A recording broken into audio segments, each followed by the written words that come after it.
Every day, billions of people wake up and go to work for money. But almost no one is ever really taught what money actually is. People spend decades earning it, worrying about it, planning their future around it. And yet, no one ever really explains what it actually is. Few words in the human language provoke emotions as strong as this one. But here's something strange. Even though money shapes almost every decision we make, where we live, what we eat, how we work, how we plan our future, most people never really stop to question what money actually is. In fact, most people don't even like talking about it. Just like religion, sex, or politics, money often becomes a taboo subject at the dinner table. People might talk about wealth in private circles, but money itself often feels too explicit, too rude, too flashy. It's deeply personal and emotionally charged. Money can make people feel proud when they have it. It can make people feel ashamed when they don't. And sometimes, it can quietly control the way people live their entire lives. So, what exactly is money? At first glance, money seems simple, just a tool people use to exchange value.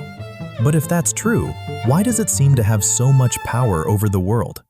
Think about it for a moment. The same thing people earn every month, save in a bank account, or spend on groceries, is also capable of shaping entire societies.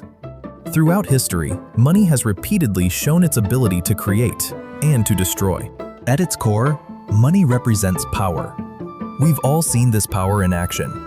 Money can finance an idea that turns into a company, a technology, or an innovation that improves millions of lives. It can help someone build a home, start a business, support a family, or pursue a dream that once seemed impossible. But the exact same force can also move in the opposite direction. Money can finance a dream, or start a war. The same resource that allows someone to build something meaningful can also be used to destroy what others have built. This is where the relationship between people and money becomes complicated.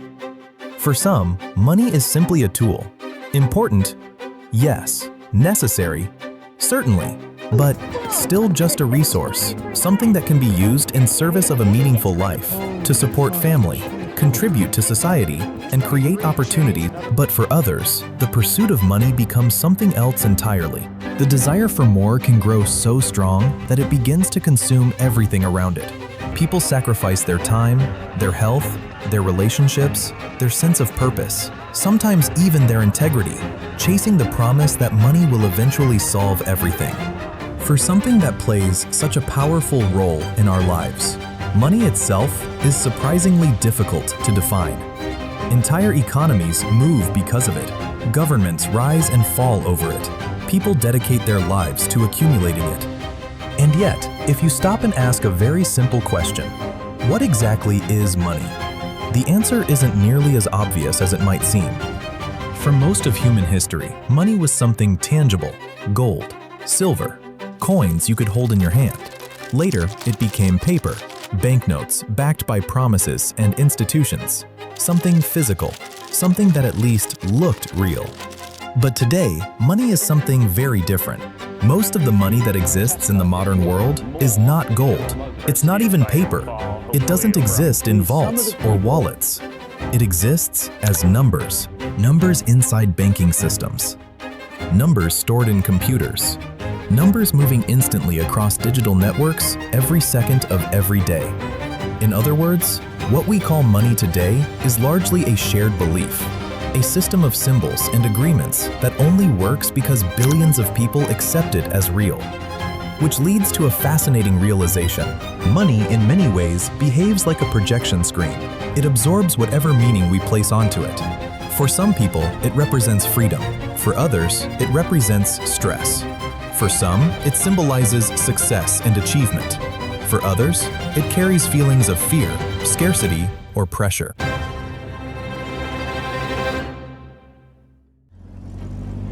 The same concept can trigger completely different emotions depending on the person experiencing it.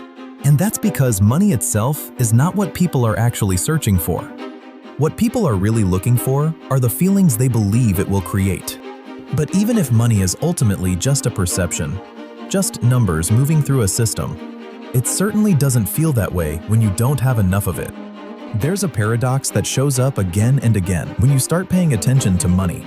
Some people earn more money in a single year than most people will see in their entire lifetime. Professional athletes signing contracts worth hundreds of millions.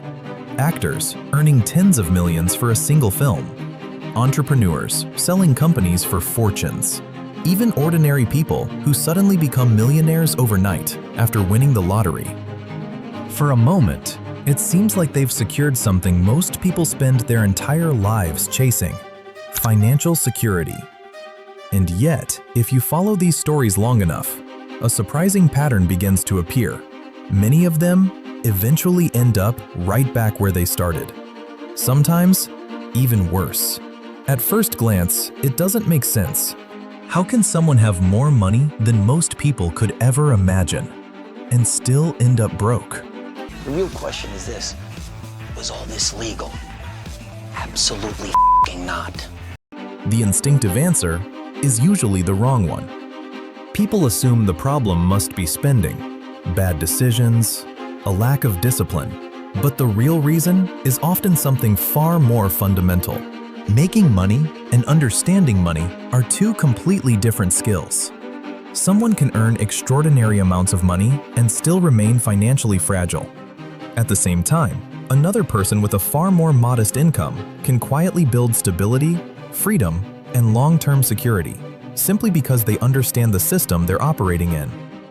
And once you start seeing it this way, the pattern becomes impossible to ignore. The real challenge most people face has never been earning money. It's learning how to master it. Instead of serving the person who earns it, it starts controlling them. And that's when an uncomfortable realization begins to emerge. And the difference between the two is what separates financial chaos from financial stability. The people who truly master money tend to see it very differently from everyone else. After studying many of the most successful investors and wealth builders in the world, a surprising pattern begins to appear. They don't see money as something mysterious. They don't see it as something emotional, and they certainly don't see it as something random. They see it as a game. At first, that idea can sound almost offensive. Money is serious. It determines where people live, how families survive, how futures are built. So, how could something that important possibly be described as a game? But the comparison starts to make sense the moment you look closer. Because every game has rules, every game has strategies, and every game has players who understand how it works better than everyone else. Think about chess. To someone who has never played before, the board looks confusing. Pieces move in strange ways. Experienced players seem to predict moves far in advance, and the outcome often feels impossible to control. But to someone who understands the rules, the same game looks completely different. The board makes sense. The patterns become visible, and suddenly the game stops feeling chaotic. The world of money works in a very similar way. For most people, it feels complicated, unpredictable, and sometimes even unfair. When it comes to money, there are only two possible outcomes. Either you learn to use it, or eventually, it begins to use you. By the time most people start trying to understand money, they tend to run into the same problem. The financial world no longer looks like something built for ordinary people. It looks like a system built by specialists for specialists. Thousands of investment funds, different types of retirement accounts, stocks, bonds, ETFs, derivatives, commodities, and that's just the surface. Behind the scenes, the scale of the financial system is even harder to grasp. Every day, global markets execute millions of transactions. Not every minute, every second. A large portion of those trades are no longer made by people sitting behind desks. They're executed by algorithms, automated trading systems, operating at speeds no human could ever match. So when someone who is just trying to organize their personal finances looks at this world for the first time, the reaction is almost inevitable. It feels impossible to understand. Too many products, too many opinions, too many experts explaining things in language that sounds deliberately complicated. And this is where many people start to pull away from it. They assume the system is simply too complex and step away from it completely. But that conclusion hides an important misunderstanding. Because the financial system may be complex, but managing your own money does not require understanding everything inside it. You don't need to master global markets. You don't need to compete with trading algorithms or understand and use every financial product that exists. What actually matters is much simpler than that. And once you understand that, the way you deal with money starts to change. If money works like a game, then the obvious question is, where do you start? Most people imagine that the game begins with investments, stocks, crypto, real estate, or complex strategies. But that's not where it actually begins. The truth is that people lose control of their money long before they ever reach that stage. Or, more accurately, many of them never really had control over it in the first place. And not because they lack intelligence. It happens because the basics get ignored. They look too simple to matter, but without understanding and applying the simple things first, the bigger things never work. The difference usually starts with something very practical. Understanding how much money comes in, how much goes out, and whether anything is left at the end of the month. If every dollar that comes in immediately goes out again, there is no room to build anything. The first real step in taking control of money is simple: learning to keep a portion of what you earn, even if it's small. Not because that amount will change your life overnight, but because it changes the direction of your money. From that point forward, money is no longer flowing in just one direction. The second step is stability. Life is unpredictable. Expenses appear when you least expect them: a medical bill, a broken car, something urgent at home. Without savings, every unexpected situation turns into stress or debt. That's why building an emergency fund is one of the most important financial habits you can develop. Money that stays available for situations where life simply doesn't go according to plan. Only after that does it make sense to think seriously about investments. Even the tools people use every day need to be properly understood. A credit card, for example, is not extra money. It's borrowed money that eventually has to be paid back. When you understand that clearly and pay off the full balance every month, a credit card becomes just a payment tool. But if that understanding isn't there, it slowly turns into debt. The same idea applies to saving. Your first savings don't need complex investment strategies. In many countries today, simply keeping your money in a basic digital account that earns some interest is already better than letting it sit completely idle. It may not be impressive, but it allows your money to start working instead of standing still. These are not advanced financial strategies. They are simply the first habits that create stability. And there is another situation that many people eventually face. If you reach the end of each month and there is nothing left to save, the next step is not only financial optimization, you also need to increase your income. What can you do that creates value for someone else?